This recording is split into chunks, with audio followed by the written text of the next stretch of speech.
రాష్ట్రంలో కాంగ్రెస్ ప్రభుత్వం అధికారంలోకి వచ్చిన నాటి నుంచి శాంతి భద్రతలు క్షీణిస్తున్నాయని, ఆ పార్టీ నాయకులు గూండాగిరి రోజురోజుకు శృతి మించిపోతుందని బీఆర్ఎస్ వర్కింగ్ ప్రెసిడెంట్ కేటీఆర్ తీవ్ర ఆగ్రహం వ్యక్తం చేశారు.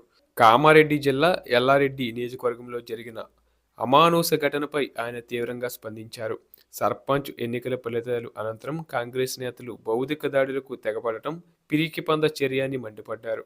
ఎల్లారెడ్డి నియోజకవర్గంలోని సోమరపేట గ్రామంలో సర్పంచ్ ఎన్నికల ఫలితాల అనంతరం ఉద్రిక్తత చోటు చేసుకుంది.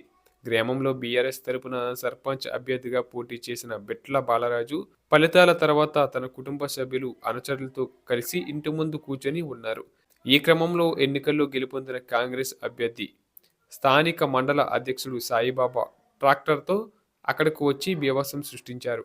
కాంగ్రెస్ ప్రభుత్వం అధికారంలో ఉంది, నన్ను ఎవరూ ఏం చేయలేరు అంటూ విర్రవీగుతూ నిల్చున్న వారిపైకి ట్రాక్టర్ ఎక్కించి ఢీకొట్టారు. ఈ దాడిలో బీఆర్ఎస్ అభ్యర్థి బాలరాజుతో పాటు ఆయన అనుచరులకు తీవ్ర గాయాలయ్యాయి.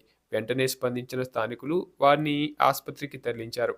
ఈ విషయం తెలుసుకున్న వెంటనే కేటీఆర్ ఎల్లారెడ్డి నియోజకవర్గ ఇన్ఛార్జ్ మాజీ ఎమ్మెల్యే జాజాల సురేందర్కు ఫోన్ చేశారు. ఘటనకు సంబంధించిన పూర్తి వివరాలను అడిగి తెలుసుకున్నారు. గాయపడిన బీఆర్ఎస్ నాయకులు, కార్యకర్తల ఆరోగ్య పరిస్థితిపై వకాబు చేశారు. పార్టీ వారికి అండగా ఉంటుందని, అధైర్య పడొద్దని భరోసా కల్పించారు. అనంతరం కామారెడ్డి జిల్లా ఎస్పీకి కేటీఆర్ స్వయంగా ఫోన్ చేశారు. సోమర్పేట్ ఘటనను వివరించి బాధ్యులపై తక్షణమే కఠిన చర్యలు తీసుకోవాలని డిమాండ్ చేశారు. అధికారం ఉంది కదని కాంగ్రెస్ నేతలు హత్యాయత్నాలకు పాల్పడుతుంటే పోలీసులు చూస్తూ ఊరుకోవాలని ప్రశ్నించారు. దాడికి పాల్పడిన వారిపై వెంటనే క్రిమినల్ కేసులు నమోదు చేసి అరెస్టు చేయాలని కోరారు.